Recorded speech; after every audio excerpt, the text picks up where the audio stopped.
boa noite para você de casa. Agora o NTV News chegando. Bombeiros registram redução nas ocorrências de acidentes de trânsito e aumento nos atendimentos relacionados às queimadas. Defesa Civil alerta para baixa umidade relativa do ar e mais. Moradores do bairro Cristo Redentor pedem providências para a casa abandonada e ocupada por usuários de drogas. 4 pessoas ficam feridas em capotamento no meio rural de Patos de Minas. Diversidade religiosa. Noivos celebram união em Patos de Minas. As apresentações das Folias de Reis no distrito de Alagoas. Mais de 1.600 candidatos participam da primeira etapa do vestibular da UFO em Patos de Minas. O andamento das obras de recuperação da BR-365. E comunidade Santa Teresa de Calcutá promove evento para a construção de igreja. Isso e muito mais informações a partir de agora no NTV News, que já está no ar.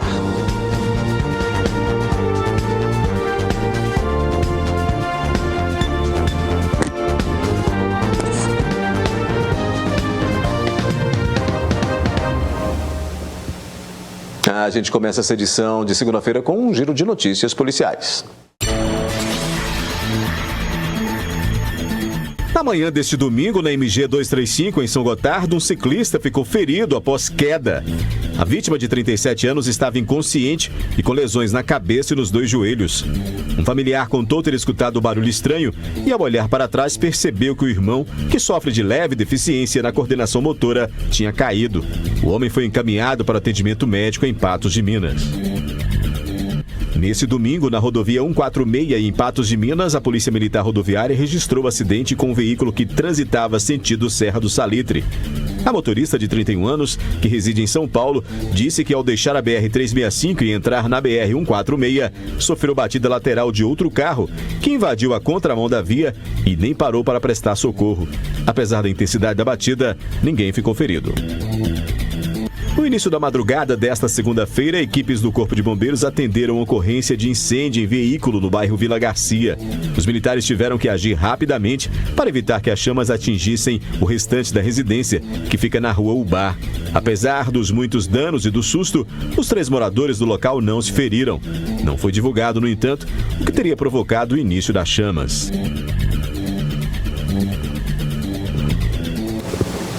Outro acidente foi registrado neste domingo com capotamento na região de Mata Burros, no meio rural de Patos de Minas.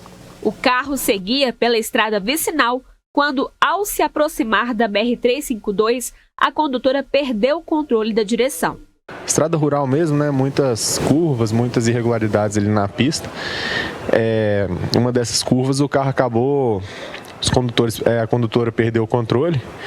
E o carro ele veio a capotar mesmo. 4 mulheres foram socorridas, sendo que 2 apresentavam escoriações e fala confusa e 2 não apresentavam sinais de lesão. Além disso, uma criança, sendo um menino, também estava no veículo. 3 vítimas foram socorridas pelo Corpo de Bombeiros e outras 2 pelo SAMU. As 5 pessoas tiveram ferimentos. No momento do acidente, 2 vítimas mais graves e 3 vítimas em um estado menos grave. Todas as vítimas elas foram conduzidas para o hospital regional, tanto as que estavam mais graves quanto as que estavam menos graves. Um carro tinha 4 senhoras e tinha também uma criança de sexo masculino. Entretanto, a criança foi uma das vítimas que estava em um estado mais leve, assim, os ferimentos dela. A Polícia Militar e a perícia foram acionadas.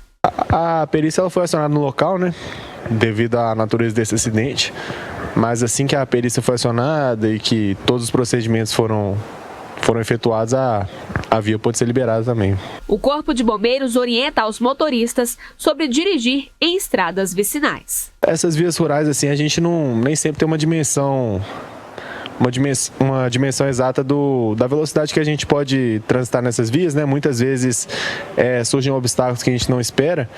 Então a dica de segurança aí do Corpo de Bombeiros é sempre respeitar os limites de velocidade, né? Mas caso a condição da via não esteja adequada, diminuir mais ainda a velocidade para impedir que qualquer eventualidade desse sentido possa ocorrer.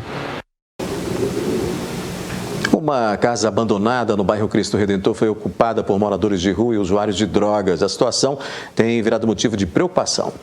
Há anos, moradores e empresários da região do Galpão do Produtor Rural Lagoa Grande e de outros pontos do bairro Cristo Redentor, assim como os frequentadores, denunciam e pedem providências para a situação de aglomeração de usuários de drogas, traficantes e moradores de rua nesses locais, que além de gerarem insegurança, perturbam quem passam por ali. Onde que eles podem ficar aqui na Praça da Lagoa, que é um ponto turístico, olha pra você ver, fora o pessoal da frente ali dos bairros que está reclamando, vamos ver se faz alguma coisa, né? Pelos comerciantes, todo mundo que está aqui, que isso tá uma vergonha, uma nojeira, uma porqueira. No último mês, ações realizadas pela Polícia Militar e Prefeitura para dispersar essas pessoas geraram alguns resultados, mas outro ponto agora é alvo de reclamação. A nossa reportagem recebeu denúncia de que moradores de rua, traficantes e usuários de drogas invadiram uma casa na esquina da Rua Dona Luísa com a Avenida Piauí. O problema mudou de local e quem trabalha próximo da casa pede providências. Tem quase um ano que ela está fechada, agora o pessoal tem uns 3 meses para cá, eles invadiram ela, então entra e sai de gente o dia inteiro. Final de semana aí deve entrar na média umas 50, 60 pessoas aí por dia e sair. E de que forma que eles te incomodam? Eles vêm cá toda hora pegar água, né, e o pessoal falou que não é para fornecer água para eles, mas aí eles ficam xingando a gente, ameaçando, porque não quer falando as coisas, falando as palavras pesadas para as meninas e hoje, vão pegar um até com uma faca e ameaçando as meninas. Complicado isso aí, a situação aí tá caótica. Eles fazem fogo lá debaixo desse pé de manga, vira um fumaceiro aí, eu acho que é vizinho lá do lado que sofre mais, né, porque do lado de lá é comércio, o resto aí tudo é comércio, só tem um vizinho lá que é morador mesmo, que deve ser o mais prejudicado ali, né. E você já observou um movimento assim, de pessoas que usam droga, que traficam? Ah, não, ali é só usuário, agora com relação a tráfico eu não sei não, mas ali o pessoal que entra ali tudo é usuário mesmo, não tem outra palavra não. Geraldo trabalha à noite e chega em casa de madrugada. Segundo ele, a situação à noite ainda é pior. Virou ponto de droga, entra e sai toda hora, essa porta aberta, meia-noite, 1h. Conforme a hora que você passar com pessoas de idade que tem cenas obscenas, de meia-noite em diante, estão por aqui, estão sentados ali na frente da comercial ali. Deve estar usando ou não sei o que fazer, porque eu também não vou parar, que eles querem, que ajuda, que você dê, que aborda. E estão dormindo aí, principalmente nesse período de inverno, eles estão todos aí, mulheres, homens, aqueles moradores que estavam na Lagoa Grande, estão ficando geralmente tudo aí, invadiram, arrancaram esse que tinha arrumadinho, parece que forçaram, arrancaram, porque já abandonado vai deteriorando. Eles forçaram e entraram, perturba, porque bate fora de hora nas casas, telefonando, querendo comida ou querendo alguma coisa. Mas, moço, uma hora dessa não tem nem janta, não tem. Por mais que você vai dar, tá certo que você tá com a grade fechada, mas eles arrumam, eles ficam puxando, eles interfonam. E é chato, não é por causa de desfazer como ser humano, mas é uma situação incrível. Os poderes constituídos da nossa cidade não tomou providência, tomou na Lagoa Grande. Como tentaram tirar, eles pegaram e invadiram aqui. Pela Constituição eu tenho o direito de ir e vir, mas se tornou um caos público. Enquanto a nossa reportagem ouvia as denúncias, a Polícia Militar chegou ao local. Os militares foram acionados por vizinhos que denunciaram que estava havendo uma briga na casa. De acordo com os policiais, ao ouvir os invasores, eles confirmaram que mais cedo 2 homens haviam brigado, mas que eles haviam ido embora a pedido dos outros invasores. Acompanhado da polícia, o nosso cinegrafista entrou na casa, que tinha odor de urina e fezes. Muito lixo estava esparramado pelo local. Haviam colchões espalhados pela casa e até barracas no quintal.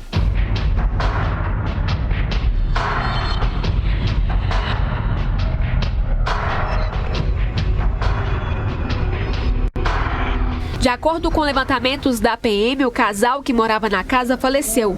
A dona morreu em março de 2022. Em abril, um dos filhos registrou uma ocorrência de furto. Naquela época, cerca de 20 objetos haviam sido levados. Na última sexta-feira, o herdeiro registrou outra ocorrência, dessa vez de esbulho processório, que é a invasão. A informação é de que corre o processo de inventário, por isso a casa está desocupada. Nós conversamos com algumas pessoas que estavam ocupando a casa, mas não quiseram se identificar. Segundo elas, usam o espaço apenas para se abrigarem, principalmente neste período frio. Disseram ainda que a maioria está ali de passagem e que eles vão retornar para sua cidade de origem mas não é isso que os vizinhos têm presenciado. A Prefeitura informou que a fiscalização de posturas notificou na sexta-feira o herdeiro do imóvel para tomar as devidas providências, de acordo com os artigos 240 e 241 do Código de Posturas Municipal. Sobre o uso de drogas e outros, compete aí às forças de segurança pública e fiscalização. Resposta da Prefeitura com relação a isso aí, tomando essa medida de notificar justamente o herdeiro deste imóvel que foi aí ocupado e que tem gerado aí tantas reclamações. Depois do intervalo aqui no News, a gente volta falando das apresentações das Folias de Reis no distrito de Alagoas. Você vai ver que a gente fez uma matéria, uma reportagem sobre a diversidade religiosa. Noivos celebram a união em Patos de Minas. Pensar diferente ou professar outra religião não é motivo para afastar quem se ama. Exemplo disso é a união de um casal de patenses durante um belíssimo casamento que aconteceu nesse fim de semana. Natália e Leonardo se conheceram há 9 anos. Uma história de união, de cumplicidade, superar as barreiras com nosso amor, nossa dedicação um pelo outro como casal. O casamento era para ter acontecido antes, mas não pôde ser realizado devido à pandemia da Covid-19. A data que estava programada para a gente ter esse evento caiu bem na época da onda vermelha aqui na nossa cidade. Aí a gente não pôde estar realizando, aí a gente pôde realizar agora, nesse momento. E para compensar, os dois foram abençoados com um filho, o José Antônio, de 10 meses, e se casaram 3 vezes em cerimônias diferentes. 3 vezes, porque como estava na pandemia, a gente casou no civil, teve festa, a gente teve um culto ecumênico também, teve festa, e agora a gente está finalizando com esse culto na Umbanda. Natália é mãe de santo do Centro Espírita de Umbanda Anjos de Luz. O irmão dela, Rodrigo, é o pai de santo do centro.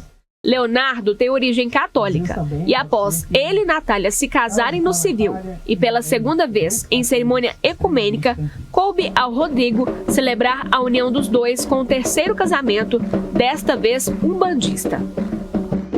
Foi a primeira celebração matrimonial que nós realizamos dentro dessa egrégora espiritual que é a instituição filantrópica Anjos de Luz, nessa proporção e nessa grandiosidade. Ainda não é um evento que tem essa divulgação, de tamanho conhecimento social, justamente por algumas cerimônias serem menores ou apenas de cunho totalmente intimista dentro dos seus centros espirituais. O rito, em alguns momentos, é muito parecido com os costumes conhecidos em outras religiões, como a entrada dos padrinhos e noivos, a noiva vestida de branco, espaço decorado, o noivo sendo autorizado a beijar a noiva no fim. O que se destaca como diferente é a entrada das entidades espirituais e dos orixás. Além disso, os convidados vestiam roupas claras. Ao fim da cerimônia, os noivos atravessaram um túnel formado com espada de São Jorge e copo de leite, e os convidados jogaram arroz sobre eles. Mas, acima de qualquer rito, o que foi pregado foi o amor.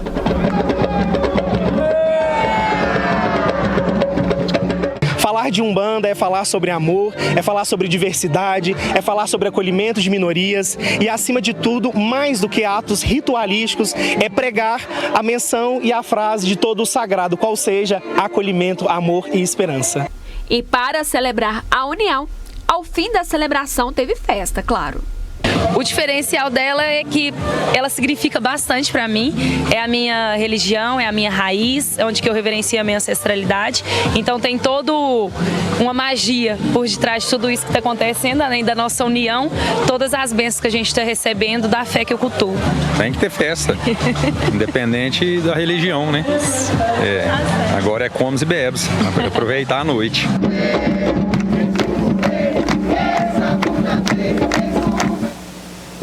Parabéns aos noivos, No distrito de Alagoas, o fim de semana foi marcado pelas apresentações da tradicional Folia de Reis, que também tem como objetivo ajudar na manutenção do Lar Vicentino Padre Alaor. As Folias de Reis são consideradas atos populares que procuram rememorar a jornada dos Reis Magos a partir do momento em que eles recebem a notícia do nascimento de Menino Jesus. A tradição persiste até hoje entre os religiosos e aproxima comunidades através de cantorias e comidas típicas. Essa foi a vez da comunidade de Alagoas de prestar suas homenagens. A festa nós vem fazendo ela já o segundo ano de mandato, nós temos do conselho aí, né? Todo ano nós temos essa festa, a tradição festa da Folia de Reis, sempre nessas datas, que é julho, ou geralmente é em junho. É uma festa tradicional que todo mundo gosta, né? Que envolve foliões, participação de várias comunidades, tem leilão, almoço. Então é uma festa que o pessoal gosta muito. É uma festa que nós mantemos a tradição dela, para não acabar, né? E é uma festa também que o benefício dela vai em prol à Vila Lar Vicentina também, juntamente com a Sociedade São Vicente Paulo, né? E é uma festa que envolve não só o distrito, mas toda a região, em arrecadação, para ajudar as entidades, que é a Vila Padre Laú, Sociedade São Vicente Paulo. Uma das tradições da festa de Alagoas é a montagem do presépio, que está presente em todos os anos. O presépio é símbolo, né? Como diz, de Jesus, né? É um símbolo que os folião tem na bandeira também, e os fiéis gostam muito em questão do presépio. Nós todo ano faz essa montagem através do Reginaldo, né? O Reginaldo é lá de Paz, aí ele que faz essa montagem desse presépio e ajuda nós aí todo ano. Ele conta um pouco assim da história de Jesus, né? Mas e também puxa mais em questão dos passeios do folião, as residências, né? Pessoa que tem a tradição de montar os presépios, não só aqui, mas em todas as casas a pessoa monta também, é um símbolo de oração, os fiéis gostam muito. Os foliões se sentem honrados de representar Alagoas nas festividades e reconhecem a importância da união das crenças religiosas com a vontade de fazer o bem para a comunidade. Nós temos um grupo de folia aqui desde 84, que tem o grupo. Aí nós da comunidade Alagoas mesmo, né, para ajudar a dispensar lá o Lar Vicentino. E hoje nós temos um leilão aqui, nós arrecadamos, depois dessa pandemia deu uma travada, mas esse ano foi mais tranquilo o giro. Arrecadamos um pouco, nós vamos fazer o leilão aí, tem um almoço aí pro pessoal, né? E eu sou filho do capitão Zé Pereira, que é meu pai, o tio Astac também é o outro capitão. E a gente tá aí atuando para ajudar lá nossos irmãos mesmo favorecidos, né? A gente já dá aqui também, o pessoal tudo. Então a gente fica assim, gratificando de representar a comunidade com a folia, né? Tem umas ajudas que a gente ajuda aí muitas pessoal aí também, mas com o destino do Lar Vicentino.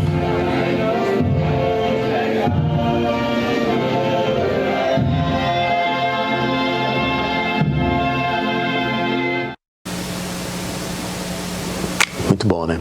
Um bazar para ajudar na arrecadação de recursos para a construção de uma igreja no bairro Laranjeiras será realizado pela comunidade Santa Teresa de Calcutá. O bazar já é uma tradição da comunidade. Em todas as outras edições, obteve sucesso não só na quantidade de doações, mas também em público. Nossa comunidade Santa Teresa de Calcutá vem se empenhando, realizando alguns eventos, algumas promoções no intuito maior nosso, que é de construção da nossa igreja, aqui no bairro Laranjeiras. Então o bazar já é um movimento tradicional que a comunidade vem fazendo há aproximadamente 2 anos e que tem dado um resultado muito bom. Muitas pessoas nos ajudam na doação das roupas, dos objetos que nós disponibilizamos aqui nas vendas, e também muita gente vem participar para comprar esses produtos, em pessoas de todas as regiões da cidade para poder participar com a gente. Serão oferecidos uma grande variedade de produtos que foram doados pela comunidade. Nós temos roupas adulto, masculina, feminina, tem acessórios, tem roupa para criança, brinquedo, tem uma variedade de coisas em bom estado de conservação e a gente conta com vocês para participar. O bazar acontecerá na rua Luci Caetano Barão, 256, bairro Laranjeiras. No sábado, iniciarão os trabalhos às 8 da manhã e irá até às 16 da tarde. Já no domingo, o horário irá até às 11. E fica um convite para que a população esteja presente para prestigiar a ação. Todos que participarem conosco tenham a grata satisfação de saber que estarão nos ajudando a construir a nossa igreja, né? A nossa igreja que tem como padroeira Santa Teresa de Calcutá. Então, nós aqui já temos o espaço para fazer essa construção e precisamos do apoio da comunidade por meio dessas promoções para que nós consigamos os recursos necessários para fazer a construção da igreja. Então, venham participar conosco, é muito importante a colaboração de todos. Daqui a pouco, mais de 1.600 candidatos participam da primeira etapa do vestibular da UFA em Patos de Minas. Tem a previsão do tempo para este início de semana e Defesa Civil alerta para baixa umidade relativa do ar.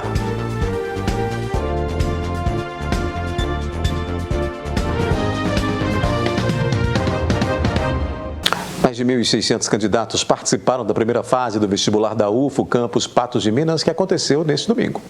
No total, os vestibulandos disputaram 1.647 vagas em 48 cursos distribuídos nas unidades de Uberlândia, Ituiutaba, Montes Claros e Patos de Minas. A gente fica ansioso, né? Porque sabe que tem que vir aqui dar a cara a tapa de qualquer maneira, mas parece que na hora a gente fica, sei lá, não sei dizer. Mas quanto à preparação, eu acho que no ensino médio, eu estudo hoje, na escola que eu estudo hoje, a gente já tem uma qualidade de ensino muito grande, a gente vem se preparando todo esse tempo.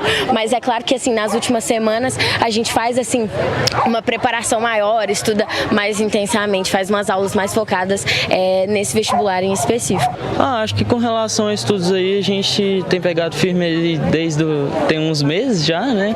A primeira fase da prova consistiu em 88 questões objetivas, sendo 8 por disciplina.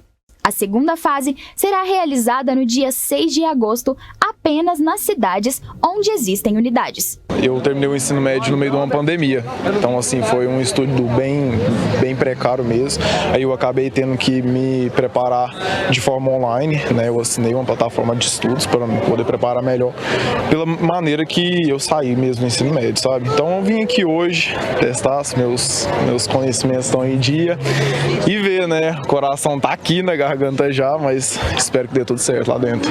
Tô prestando vestibular para o curso de psicologia, né? Porque eu tô querendo fazer aí pelo governo, porque hoje em dia é muito caro. Quem trabalha e paga os estudos acaba ficando muito apertado. Aí eu vou ver se eu consigo a federal. O gabarito da primeira fase sai no dia 3 de julho e o resultado no dia 21.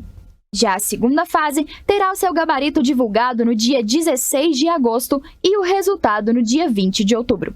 Para mais informações, basta consultar o edital e o portal de seleção. A Coordenadoria Estadual de Defesa Civil publicou alerta de baixa umidade relativa do ar prevista para ocorrer entre esta segunda e a quarta-feira. A recomendação principal para este período é manter o corpo hidratado e evitar danos à saúde. Além disso, evitar prática de exercícios físicos entre 10 e 16 horas, manter a casa arejada e aumentar o consumo de frutas e verduras. Previsão aí de queda, então, portanto, nessa umidade relativa do ar. Por falar no assunto, a primeira semana de julho começou com manutenção do tempo seco e também da friagem. Então, vamos conferir aí os detalhes da nossa previsão do tempo. Previsão do tempo. De acordo com os dados do IMET, a terça-feira deve ser com mais frio no Alto Paranaíba e Noroeste. Tendência de céu com poucas nuvens e a umidade relativa do ar registra 30%. Em Patos de Minas, variação entre mínima de 9 e máxima de 25 graus. Em Lagamar, de 12 a 26. Em Rio Paranaíba, de 9 a 23 graus. Em São Gonçalo do Abaeté, a máxima prevista é de 27 graus. E em Patrocínio, mínima de 9 e máxima de 25 graus nesta terça-feira.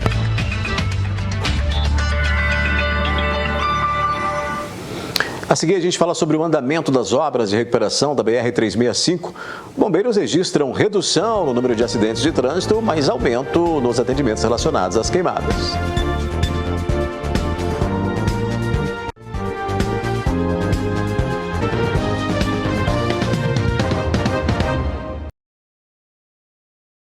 Aponta que houve redução no número de atendimentos a vítimas de acidentes em Patos de Minas e região. Por outro lado, houve um aumento significativo nas ocorrências relacionadas a incêndios. O Corpo de Bombeiros atua em diversos tipos de ocorrências, como acidentes, resgates de animais e incêndios florestais. A maioria dessas ocorrências concentra em atendimento pré-hospitalar, que a gente vai estar dando primeira resposta para estar designando as vítimas para os hospitais ou até a ajuda de outros órgãos. Temos capturas de animais em risco, corte de árvores, naturezas de defesa civil também, e a gente preocupa muito nessa parte do ano, né, com as naturezas de incêndios florestais, que são incêndios em lotes vagos e incêndio em área rural e área urbana. De 2022 para 2023, no primeiro semestre do ano, houve redução no número de ocorrências de atendimento hospitalar. Em contrapartida, as de combate a incêndios florestais aumentou. O atendimento pré-hospitalar no primeiro semestre de 2022, a gente teve cerca de 2.300 atendimentos. Até o presente momento, 2023, nós temos 1.700 ocorrências.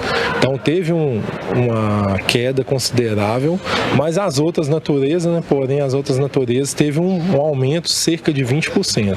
Vale destacar principalmente os incêndios florestais. 2022 foi um ano atípico, que a temperatura não foi tão alta, né?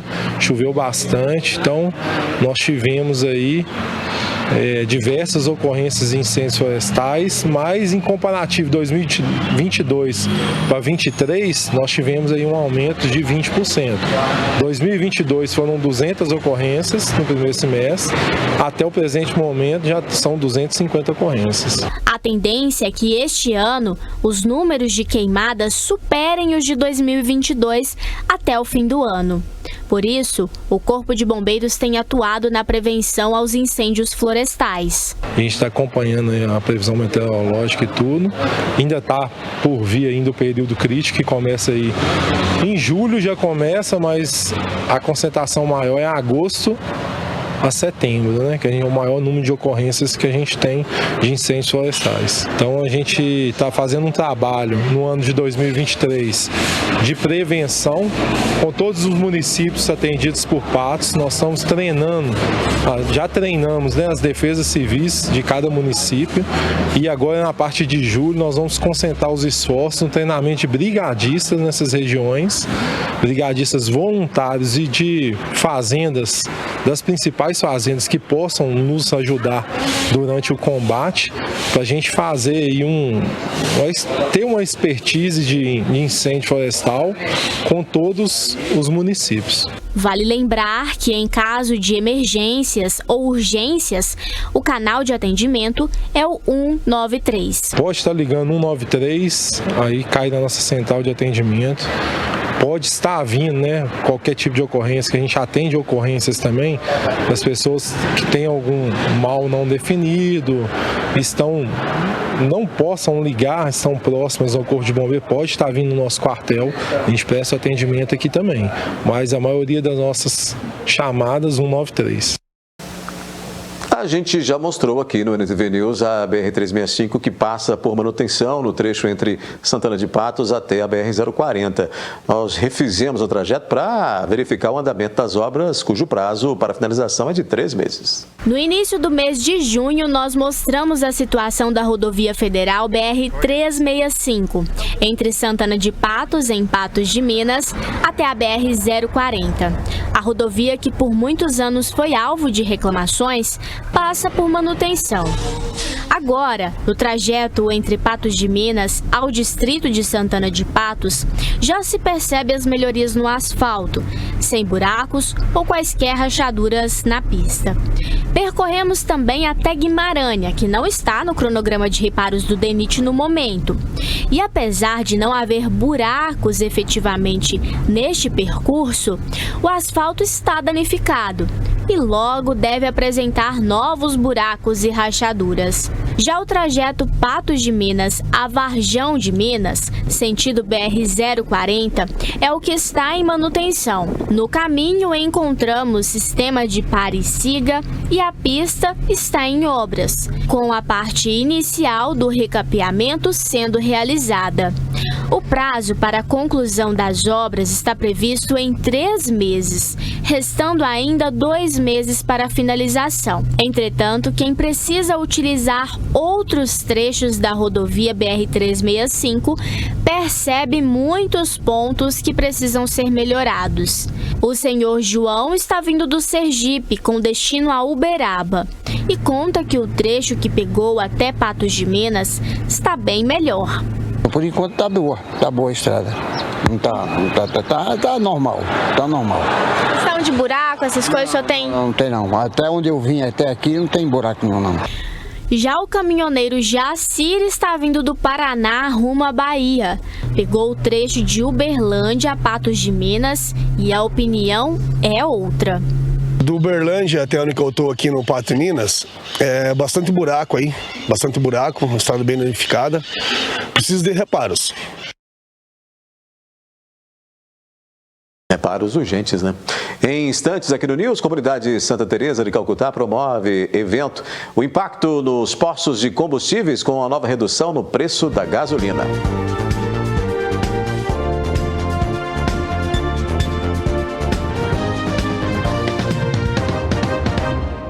A síndrome mão-pé-boca, que atinge principalmente crianças, continua sendo motivo de preocupação para os cuidados sobre o contágio e as medidas de prevenção. A síndrome é caracterizada por ser uma doença viral que ataca o sistema digestivo e tem como seu principal alvo crianças no início da infância, geralmente com idades entre 6 meses a 5 anos. Ela pode ser transmitida através do contato com a pele, gotículas respiratórias e saliva. Uma doença causada por vírus, tá? Então, geralmente ela ocorre em surtos, acontece, é muito comum em escolas, creches, né? Pode-se pegar isso em casa ou em outros ambientes contaminados. É uma doença predominantemente infantil, mas também pega em adultos, tá? É muito mais comum nas crianças ali da primeira infância, mais ou menos entre 1 e 5 anos. E quando pega em adulto, geralmente é até mais grave, o adulto fica mais comprometido, porque não é muito comum. Mas é mais uma dessas viroses que a gente tanto fala. Embora nos últimos meses os números de casos tenham diminuído de forma significativa em comparação com o início do ano, é necessário estar atento aos primeiros sintomas para evitar que a doença seja propagada. Primeiro sintoma, um quadro inespecífico, geralmente com febre, um pouco de coriza, aquele sintoma que assemelha a uma gripe. O que chama atenção são as lesões, né? As feridas que dão muitas vezes na mão, no pé e na boca, mas não necessariamente. Às vezes vai dar ferida só no corpo, só em região de fraldas.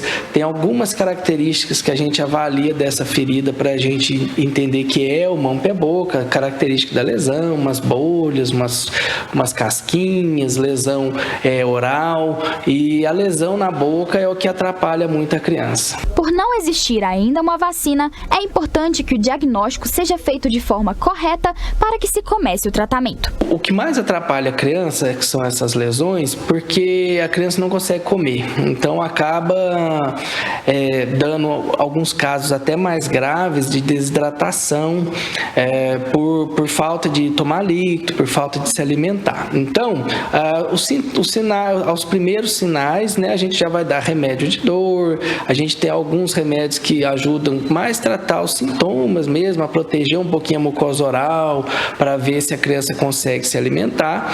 E os pais têm que ficar atentos nos sinais de alarme. Se a criança está com uma febre muito alta, se a criança está muito prostrada, parou de urinar, tem sinais de desidratação, é importante procurar o atendimento para que seja feito uma medicação mais adequada. Ainda falando sobre saúde, mais da metade dos brasileiros leva uma vida sedentária, segundo pesquisa do SESI. O levantamento ainda revela que aqueles que praticaram qualquer atividade física não tiveram problemas de saúde em um ano.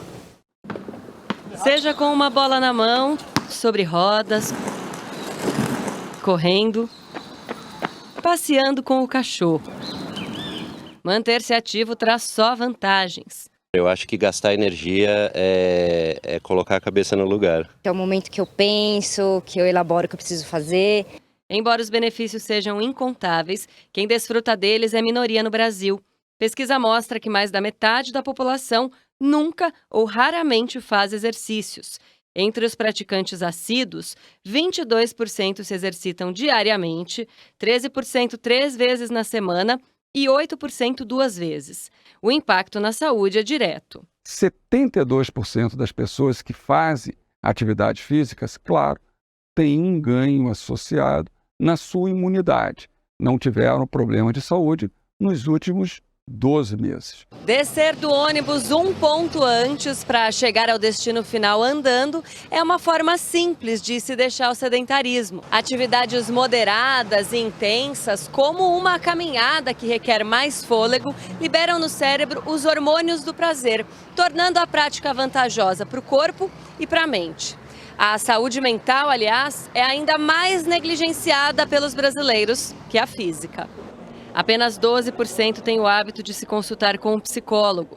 O desafio está sim na dificuldade em conseguir atendimento na rede pública, mas também em encaixá-lo na rotina. A terapia ela é benéfica para as pessoas de forma geral, né? Ela nos ajuda, por exemplo, a se autoconhecer, consegue lidar com aquilo que é difícil em vez de fugir. Um olhar integral e acompanhamento médico fazem parte da promoção da saúde. Mais importante nessa visita médica são aconselhamentos. Saber se está comendo direito, se seu peso está direito, se seus hábitos de vida estão normais. Essa conversa é mais importante do que fazer uma tomografia. Juntos há mais de 50 anos, Maria Solange e Antônio incentivam os cuidados um do outro. É assim que funciona, um lembra o outro, um acompanha o outro e estamos juntos. Estamos nos preparando para um futuro melhor, né? E assim aproveitam hoje os mais de 70 anos com qualidade de vida e sempre caminhando em frente. E a gente precisa cuidar da saúde, né? Falando com propriedade sobre isso, a gente precisa realmente sair da zona de conforto e começar a fazer aquelas caminhadas, buscar um pouco mais de atividade física, porque as pesquisas mostram, como você viu aí, que a maioria, ou mais da metade dos brasileiros não se interessa ou não buscam aí sair, né? Evitar esse sedentarismo. Então é preciso que a gente cuide mais da saúde. Mudando completamente de assunto, após a volta da cobrança do ICMS, que incide sobre o preço dos combustíveis, no sábado a Petrobras reduziu em 14 centavos o litro da gasolina. Aqui ao meu lado está o Fernando, ele é um dos proprietários de um dos postos de gasolina daqui de Patos de Minas e ele vai explicar um pouquinho melhor pra gente sobre essa diminuição. Fernando, pra gente iniciar, ao que se deve a diminuição? A Petrobras anunciou a partir de sexta-feira passada a diminuição de 14 centavos no preço da gasolina. Com a nova política de preço, a gente não sabe, não tem um valor determinado por o dia que vai diminuir e qual que é a causa que vai diminuir. O que importa é que diminuiu 14 centavos e nós já até repassamos aqui no posto. O que nós temos de observar é que na quinta-feira voltou o PIS e a CONFINS, e isso confundiu um pouco, que aumentou os preços tanto da gasolina como do etanol na quinta-feira. E na sexta-feira nós tivemos a diminuição de 14 centavos no preço da gasolina. E houve aí alguma diferença nos preços dos outros combustíveis ou só da gasolina? Não, só da gasolina. O etanol manteve-se estável e o óleo diesel também. Emanuele Ferreira para o jornalismo da NTV. O programa Roda Viva desta segunda-feira recebe o apresentador e humorista Carlos Alberto da Nóbrega. Assunto para você nessa segunda-feira, ficar ligado na tela da NTV. O NTV News está terminando, volta amanhã às 19 horas. Obrigado pela companhia, até lá.